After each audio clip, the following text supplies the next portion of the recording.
Is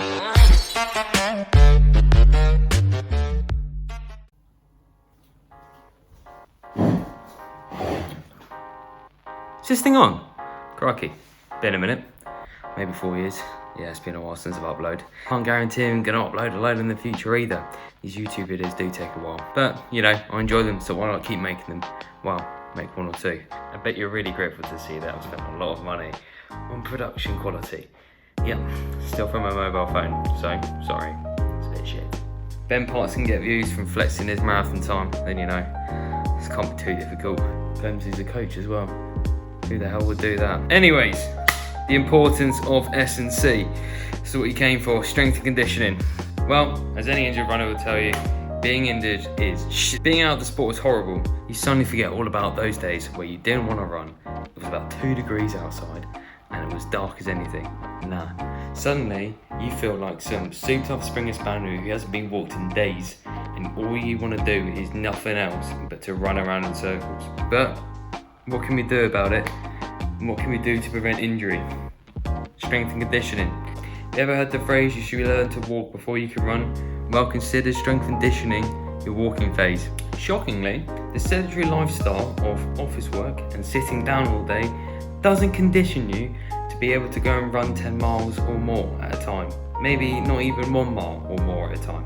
Running will find you out like some search and destroy mission that the SAS are performing. They will find your weaknesses, they will exploit them, and they will break you down. So what are the actual benefits to doing this S&C? S&C, importantly, prevents injuries. It does this by strengthening your bones and soft tissue. Gets you ready for that lovely, lovely impact every time you hit the floor and take a step. Running is a very repetitive motion. You're doing the same thing over and over and over again.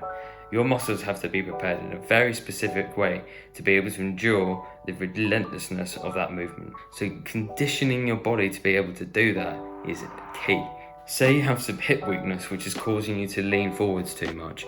You leaning forwards too much is going to overload your back muscles, and those back muscles are going to seize up, and hey presto, you've got an injury. And you know what? I'm talking from experience. But that's not the only example. There are hundreds of different ways, different weaknesses in your body can cause injuries in different places during your running. Running is also essentially balancing on one leg many times in a row. If you're not able to balance properly, you're going to overwork your muscle groups. And guess what's going to happen? It's not pretty. So strength training is there to sort out those weaknesses and to make your body be able to cope with the relentlessness of running, and also to make you nice and strong and stable so you're able to stay upright efficiently. Strength training also improves your running economy. This only means one thing: you're going to run faster. Say you have a weight and you're moving it around the room. It's going to take some effort if that weight's quite heavy. Now, say you're stronger. If you have that same amount of weight and you're trying to move it around the room, it's going to be a hell of a lot easier. You're going to be able to do it a hell of a lot quicker and more efficiently. So why is there any difference between that and making your legs nice and strong? It's not. There's a myth out there that says you getting stronger in that gym is going to make you heavier and more bulky. Absolute bollocks. You can make your muscles stronger for the same mass, 100%. So that same mass, but with stronger muscles, is going to be able to move way quicker. You're going to be able to move your legs through a lot faster and with a lot more power, and shift that weight a lot quicker. So now I've sold you the dream. What should you actually be doing? At Project Run, we prescribe 3 different sessions a week. One of those is a heavy lifting session, one of those is a core session, and one of those is kind of circuits Pilates. Core is in there to help you keep nice and stable. This is key to sorting out that balance problem that we were talking about earlier. A lot of focus tends to be centered around your core muscles.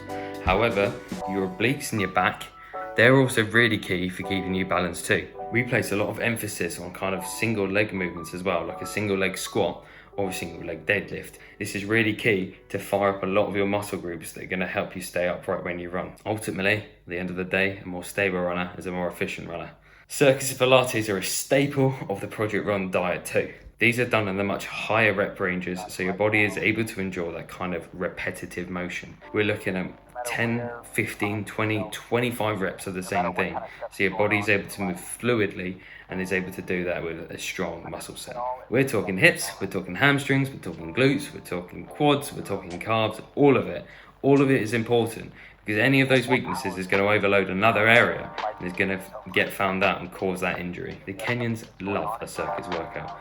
You watch any video of a Kenyan doing strength and conditioning out in E10, and they're doing donkey kicks, they're doing fire hydrants, they're doing heel drops, heel raises, single leg squats. You name it, they're probably doing it over there. They bloody love it. If it's good enough for that Kip man, what's his name, Kipchoge, marathon runner or something, then it's good enough for us. Right, now, that third one on the list, that heavy lifting, is probably going to surprise you. We're endurance athletes. We're not sprinters. Do we really need to be heavy lifting? The answer to that is absolutely yes. You heavy lifting is going to make you stronger and more explosive. Heavy lifting is going to condition your ligaments, your soft tissue, your bones a lot more so you can take the impact of running. Also, we were talking about throwing that ray around the room, doing it more effectively.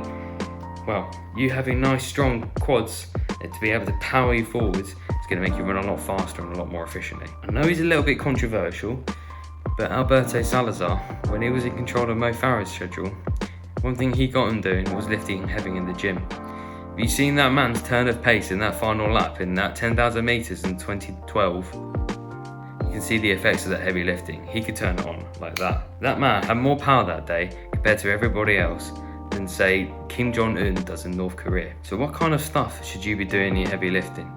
Well, you should be doing squats, you should be doing deadlifts, you should be doing reverse lunges as kind of a bare minimum. These are all very running specific exercises because they're targeting the core muscle groups that are really important for running. Humans have big glutes. We've got those for a reason. They're to be able to run properly and for long distances, right? Now, if I've sold you the dream and I've told you what to do, what resource can you find? And yeah, there's a plug coming. Well, I've started a Patreon project run where we upload 3 S&C videos every week. We have got a core, we've got a circuit, we've also got a yoga and stretching. This is also key, and we'll talk about that later on as to why flexibility and mobility is really important in running too. However, that is all available to you right now over on Patreon. If you're only interested